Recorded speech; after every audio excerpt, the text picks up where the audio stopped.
आज आप लोगों के साथ शेयर कर रही हूँ मैं एक ऐसी रेसिपी जो सिर्फ एक स्नैक नहीं है बल्कि 3 अलग-अलग मज़ेदार क्रंच का कॉम्बो है जिसका नाम है क्रिस्पी गोल्डन क्रंच ट्रायो। सोचिए ज़रा एक प्लेट में 3 अलग-अलग क्रिस्पी आइटम, सबके अपने यूनिक फ्लेवर, गोल्डन क्रंच और ज़बरदस्त टेक्सचर के साथ, जिसे आप स्टोर करके भी रख सकते हैं 1 से 1.5 महीने के लिए। ये बिल्कुल भी ख़राब नहीं होते। ये ट्रायो सिर्फ स्नैक लवर के लिए नहीं है बल्कि फैमिली गैदरिंग, चाय के साथ या फिर किसी वीकेंड स्पेशल के लिए भी परफेक्ट चॉइस है। आप इसे बच्चों के लिए बनाएं या फिर मेहमानों के लिए सर्व करें, ये हर किसी को पसंद आएंगे क्योंकि हर क्रंच में छुपी है एक अलग ही कहानी। तो चलिए शुरू करते हैं क्रिस्पी गोल्डन स्नैक बनाना जो बजट फ्रेंडली भी है और सुपर इजी भी है। तो बेहद tasty crispy golden crunch try बनाने के लिए एक पैन में मैं डाल रही हूँ 4 टेबल स्पून कुकिंग ऑयल का। ऑयल को मीडियम फ्लेम पे गरम करेंगे और इसमें शामिल कर देंगे 1 टेबल स्पून लहसुन का पेस्ट। ये लहसुन का पेस्ट है, इसमें मैंने अदरक इस्तेमाल नहीं की। लहसुन को कुछ सेकंड्स के लिए फ्राई करेंगे। इसका रॉ फ्लेवर ख़त्म करना है और इसको एक प्यारा सा खूबसूरत सा गोल्डन कलर देना है। लहसुन यहाँ पे लाइट ब्राउन होने लगा है तो इस पॉइंट पर इसमें मैं ऐड कर रही हूँ एक बड़े साइज़ की प्याज। इसको मैंने चॉपर में बारीक चॉप कर लिया है। प्याज को भी कुछ सेकंड्स के लिए फ्राई करेंगे। इसको कलर नहीं देना, इसको ट्रांसलूसेंट होने तक फ्राई करना है। अब इसमें मैंने शामिल की है 250 ग्राम बोनलेस चिकन, इसके मैंने छोटे छोटे से पीसेस कर लिए हैं। आप लोग चाहें यहाँ पर चिकन का कीमा भी यूज़ कर सकते हैं। चिकन को भी 2 से 3 मिनट के लिए अच्छी तरह से भून लेंगे ताकि इसका जो रॉ फ्लेवर है वो ख़त्म हो जाए। चिकन जैसे ही भुनेगी इसका कलर चेंज हो जाएगा, ये पिंक से वाइट हो जाएगी। अब चिकन के छोटे पीसेस हैं तो यहाँ पर सिर्फ आधा कप पानी मैंने डाला है ताकि मैं चिकन के पीसेस को गला सकूँ। तो इसके लिए मैं इसको कवर कर कर रखूँगी। गैस का फ्लेम बिल्कुल लो कर देंगे और लो फ्लेम पे तकरीबन 5 मिनट के लिए इसको गलाएंगे। 5 मिनट इनफ है इतने छोटे पीसेस को गलाने के लिए। 5 मिनट कंप्लीट हो चुके हैं। चिकन यहाँ पर अल्हम्दुलिल्लाह टेंडर हो चुकी है। अब इसमें मज़ीद कुछ चीज़ें ऐड कर लेते हैं। तो यहाँ पर मैंने एक बड़े साइज़ की गाजर ली थी जिसको मैंने चॉपर में बारीक चॉप करके इसमें ऐड किया है। गाजर दूसरी सब्जियों के कंपैरेटिवली थोड़ी हार्ड होती है, इसलिए पहले इसको शामिल करेंगे। सारी सब्जियों को आपने बिल्कुल बारीक चॉप कर कर इसमें ऐड करना है ताकि इसका टेस्ट और भी ज़्यादा क्रिस्पी और फ्लेवरफुल लगे। अब इन सब्जियों को सिर्फ 2 मिनट के लिए हाई फ्लेम पे फ्राई करेंगे ताकि इसमें मौजूद जो मॉइस्चर है वो ख़त्म हो जाए। इसका आपने क्रंच ख़त्म नहीं करना, सिर्फ हाई फ्लेम पे 2 से 3 मिनट के लिए इसको पकाएंगे। तो सब्जियां यहाँ पर देखिए अच्छी तरह से सॉटे हो रही हैं। अब इस पॉइंट पर इसमें मैं कुछ सीजनिंग ऐड कर रही हूँ। तो सबसे पहले मैं इसमें नमक शामिल कर रही हूँ जो कि 1 टीस्पून है। नमक आप अपने टेस्ट के अकॉर्डिंग ऐड करिएगा, जितना खाना आप पसंद करें।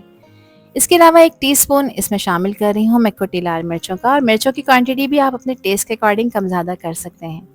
1 टीस्पून इसमें पिसी काली मिर्चों का पाउडर शामिल कर देंगे और इसके फ्लेवर को इन्हेंस करने के लिए 1 टीस्पून मैंने चिकन पाउडर डाला है। आप लोग चाहें यहाँ पर एक चिकन का क्यूब क्रश करके भी ऐड कर सकते हैं।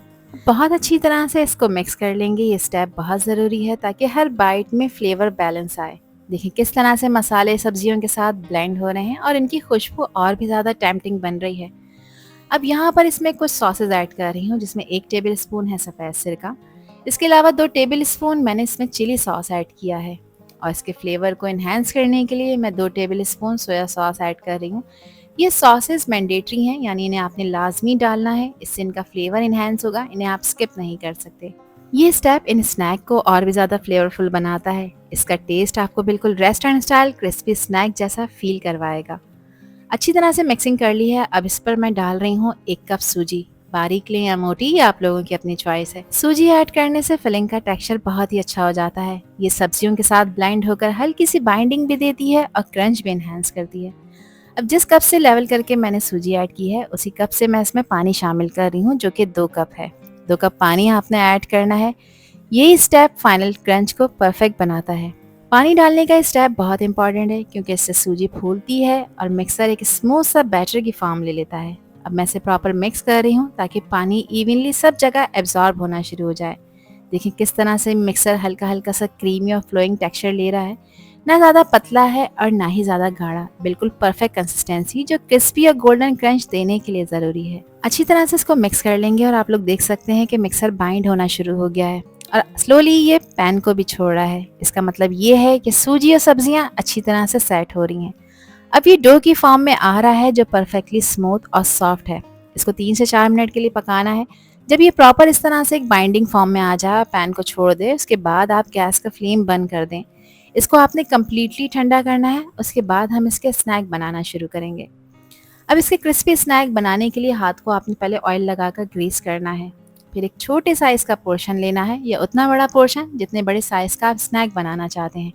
तो मैंने इसको छोटे ट्रायंगल का शेप दिया है। शेप आप कोई भी दे सकते हैं, सर्कल बना लें, इसको ओवल शेप दे लें, या आप इसके स्क्वायर पीसेस भी बना सकते हैं।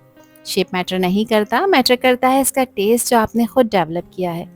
तो यहाँ पर देखें कि हमारा ज़बरदस्त सा स्नैक बिल्कुल रेडी हो चुका है, जो खाने के साथ साथ दिखने में भी अट्रैक्टिव लग रहा है।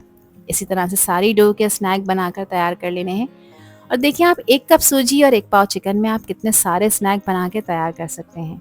अब इसकी क्रिस्पी कोटिंग की तैयारी कर लेते हैं, जिसके लिए लिए हैं मैंने 2 अदद अंडे। अंडों को अच्छी तरह से फेंट लेंगे ताकि ये सुपर फ्लफ़ी हो जाएं। अब एक स्नैक लेंगे और इस तरह से अंडे में डिप कर देंगे। ये स्टेप बहुत इंपॉर्टेंट है। अंडे से इसके ऊपर एक हल्की सी लेयर आएगी, जो इसके बाद ब्रेड क्रम्स को चिपकाने में हेल्प करेगी। अब यहाँ एक प्लेट में मैंने ले लिए हैं ब्रेड क्रम्स, और इसको ब्रेड क्रम्स में प्रॉपर कोट करेंगे। ब्रेड क्रम्स की कोटिंग का स्टेप बहुत इंपॉर्टेंट है। ये सिर्फ क्रंच ही नहीं देता, बल्कि स्नैक को एक प्रोफेशनल और अपीलिंग लुक भी देता है। यहाँ पर स्नैक रेडी हो चुका है। तो इसी तरह से सारे स्नैक को मैंने अंडे में डिप करके ब्रेड क्रम्स में कोट कर लिया है।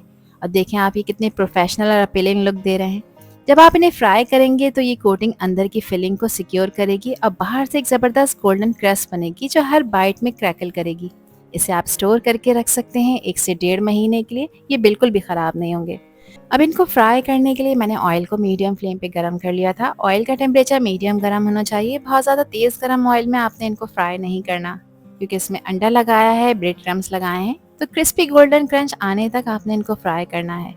एक बैच मैंने इसमें फ्राइड करने के लिए डाल दिया है। ज़्यादा आपने ओवर क्राउडेड नहीं करना, और 2 मिनट के लिए स्नैक को ऑयल में डालने के बाद बिल्कुल भी टच नहीं करना। 2 मिनट के बाद देखें, अपनी पोजीशन होल्ड कर लेंगे, क्रिस्पी होना शुरू हो जाएंगे। उसके बाद फिर आप इन्हें चलाएं, फ्लिप करें ताकि ये सब तरफ से इवनली फ्राई हो जाएं। इनका जो टोटल फ्राइंग टाइम है वो 4 से 5 मिनट है। 4 से 5 मिनट में ये स्नैक ऊपर से क्रिस्पी हो जाएंगे और अंदर से सॉफ्ट और फ्लेवरफुल ही रहेंगे। यहाँ पर हमारे crispy golden brown snack perfectly fry हो चुके हैं। देखिए किस तरह से इनका कलर बिल्कुल गोल्डन और क्रिस्पी हो गई है। बिल्कुल रेस्टोरेंट स्टाइल लुक आ रही है। हर बाइट में आपको वो क्रैकलिंग क्रंच और अंदर से सॉफ्ट फ्लेवरफुल फिलिंग जो खुद ही खाने का मज़ा डबल कर दे। इन्हें निकालें और निकाल कर किसी पेपर टॉवल पे रखें। तो इसका क्रंच टेस्ट कर लेते हैं। देखें कितने क्रिस्पी बनकर तैयार हुए हैं। तो इसको एंजॉय करें आप केचप, मायो या अपनी किसी भी मनपसंद डिप सॉस के साथ। हर डिप के साथ ये परफेक्ट कॉम्बो बनाएंगे। चाहे बच्चों का स्कूल लंच बॉक्स हो, या रमज़ान के इफ्तार की तैयारी, या आप इवनिंग स्नैक में इसको चाय के साथ एंजॉय करें, ये रेसिपी सभी जगह हिट रहेगी। आई होप कि ये रेसिपी और वीडियो आप लोगों को पसंद आई होगी। पसंद आई हो तो कमेंट सेक्शन में अपना प्यारा सा फीडबैक मुझे लाजमी शेयर करिएगा, और चैनल पर न्यू हैं तो चैनल को भी ज़रूर सब्सक्राइब कर दीजिएगा। अल्लाह हाफिज़, अल्लाह निगहबान।